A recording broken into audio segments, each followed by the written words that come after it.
ਵਾਹਿਗੁਰੂ ਜੀ ਕਾ ਖਾਲਸਾ ਵਾਹਿਗੁਰੂ ਜੀ ਕੀ ਫਤਿਹ। ਭਾਈ ਸਾਹਿਬ ਭਾਈ ਰਣਧੀਰ ਸਿੰਘ ਜੀ ਲਿਖਤ ਪੁਸਤਕ ਚਰਨ ਕਮਲ ਕੀ ਮੌਜ ਦੀ ਉਥਾਨਕਾ। ਅਗਸਤ ਸਤੰਬਰ 1938 ਵਿੱਚ ਸ੍ਰੀਮਾਨ ਭਾਈ ਸਾਹਿਬ ਰਣਧੀਰ ਸਿੰਘ ਜੀ ਨੂੰ ਧਰਮਸ਼ਾਲਾ ਤੇ ਡਲਹੌਜ਼ੀ ਕਾਂਗੜਾ ਹਿਲਜ਼ ਵਿੱਚ ਜਾਣ ਦਾ ਸਮਾਂ ਮਿਲਿਆ। ਆਪ ਅਗਸਤ ਦਾ ਮਹੀਨਾ ਧਰਮਸ਼ਾਲਾ ਹੀ ਠਹਿਰੇ।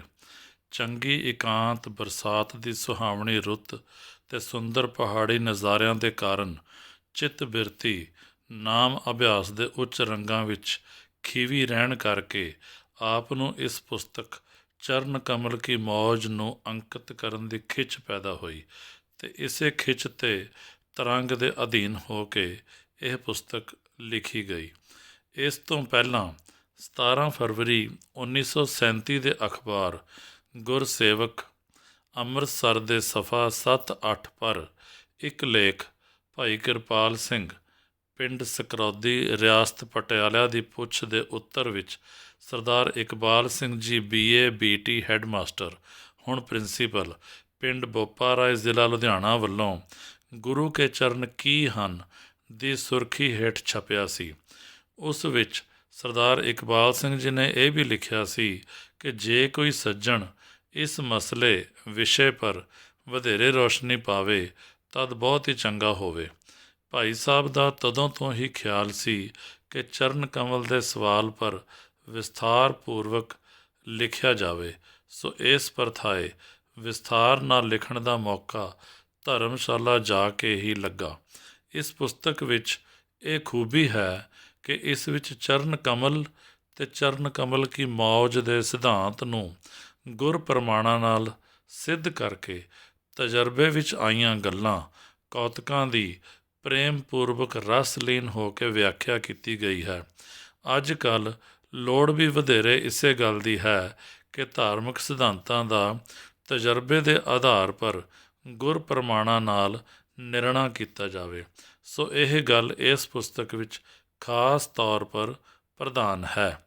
ਪੁਸਤਕ ਵਿੱਚ ਅਕਾਲ ਪੁਰਖ ਦਾ ਦਿਵ ਸਰੂਪ ਜੋਤ ਰੂਪ ਮੂਰਤੀ ਚਰਨ ਕਮਲ ਕੀ ਹਨ, ਚਰਨ ਕਮਲਾਂ ਦਾ ਪ੍ਰਤੱਖ ਝਲਕਾ, ਚਰਨ ਕਮਲਾਂ ਦਾ ਸਿਮਰਨ ਤੇ ਆਨੰਦ, ਨਾਭੀ ਕਮਲ ਦਾ ਸਿੱਧਾ ਹੋ ਕੇ ਖਿੜਨਾ, ਗੁਰਬਾਣੀ ਦੀ ਅਕਥ ਕਥਾ, ਗੁਰਮਤਿ ਗਿਆਨੀ ਸੂਖਮ ਦੁਨੀਆ, ਅਕਾਲ ਪੁਰਖ ਦੇ ਦਰਸ਼ਨ, ਆਤਮਾ ਤੇ ਪਰਮਾਤਮਾ ਦਾ ਚੀਨਣਾ, ਚਰਨ ਕਮਲਾਂ ਦਾ ਪ੍ਰਤਾਪ, ਨਾਭੀ ਕਮਲ ਦੀ ਖੇਡ ਤੇ ਹਿਰਦੇ ਵਿੱਚ ਪ੍ਰਕਾਸ਼ ਆਦਿ ਪ੍ਰਕਰਣਾਂ ਦਾ ਖੋਲ੍ਹ ਕੇ ਨਿਰਣਾ ਕੀਤਾ ਗਿਆ ਹੈ।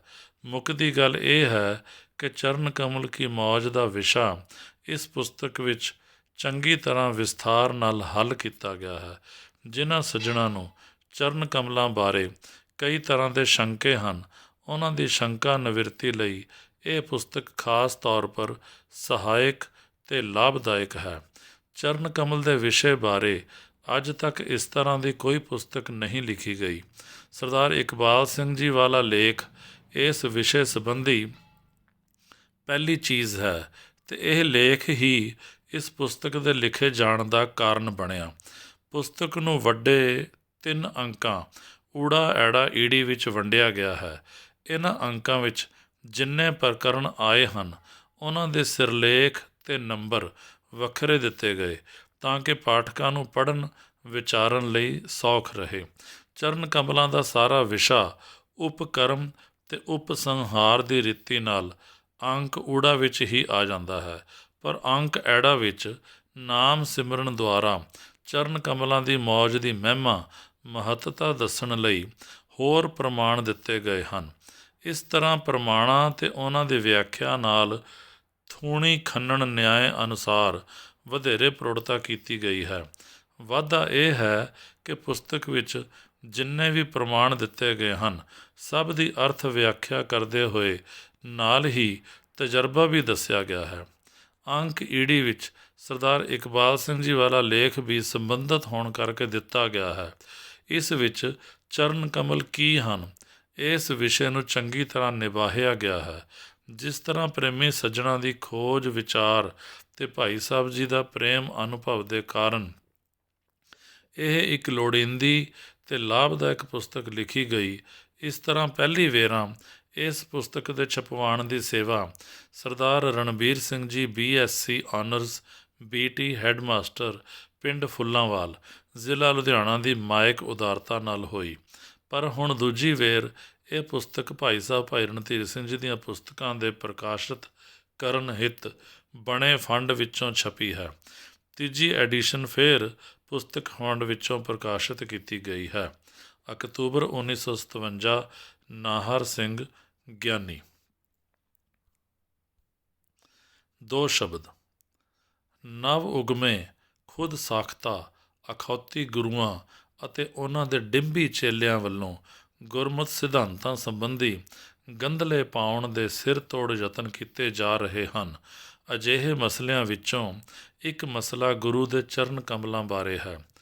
ਤਤ ਤੋਂ ਘੁੱਥੇ ਮ੍ਰਿਤਕ ਮੜੇ ਸਰੀਰਾਂ ਦੇ ਪੁਜਾਰੀਆਂ ਦੀ ਦ੍ਰਿਸ਼ਟੀ ਹੱਡ ਚੰਮ ਤੋਂ ਉੱਤੇ ਉੱਠਦੀ ਹੀ ਨਹੀਂ।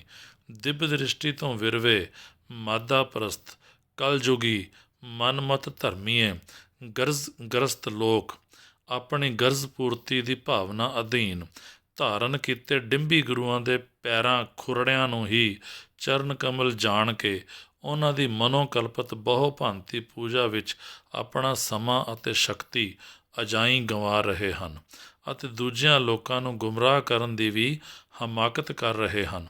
ਚਰਨ ਕਮਲਾਂ ਦੀ ਤੱਤ ਗੁਰਮਤੀ ਵਿਆਖਿਆ ਸੰਬੰਧੀ ਸਿਵਾਏ ਭਾਈ ਸਾਹਿਬ ਜੀ ਦੀ ਇਸ ਪੁਸਤਕ ਦੇ ਹੋਰ ਕੋਈ ਸਾਹਿਤ ਵੇਖਣ ਵਿੱਚ ਨਹੀਂ ਆਇਆ। ਆਸ ਹੈ ਗੁਰਸਿੱਖ ਜਿੱਥੇ ਆਪ ਇਸ ਬਾਰੇ ਜਾਣਕਾਰੀ ਪ੍ਰਾਪਤ ਕਰਕੇ ਚਰਨ ਕਮਲਾਂ ਦਾ ਆਨੰਦ ਮਾਣਨ ਲਈ ਉਤਸ਼ਾਹਤ ਹੋਣਗੇ, ਉੱਥੇ ਆਪਣੇ ਹੋਰ ਸੱਜਣਾਂ ਮਿੱਤਰਾਂ ਸਨੇਹੀਆਂ ਨੂੰ ਵੀ ਇਸ ਪੁਸਤਕ ਨੂੰ ਪੜ੍ਹ ਕੇ ਲਾਭ ਪ੍ਰਾਪਤ ਕਰਨ ਦੀ ਪ੍ਰੇਰਨਾ ਕਰਨਗੇ।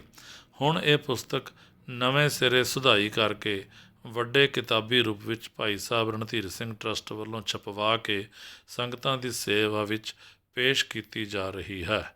ਜੋਗਿੰਦਰ ਸਿੰਘ। ਵਾਹਿਗੁਰੂ ਜੀ ਕਾ ਖਾਲਸਾ, ਵਾਹਿਗੁਰੂ ਜੀ ਕੀ ਫਤਿਹ।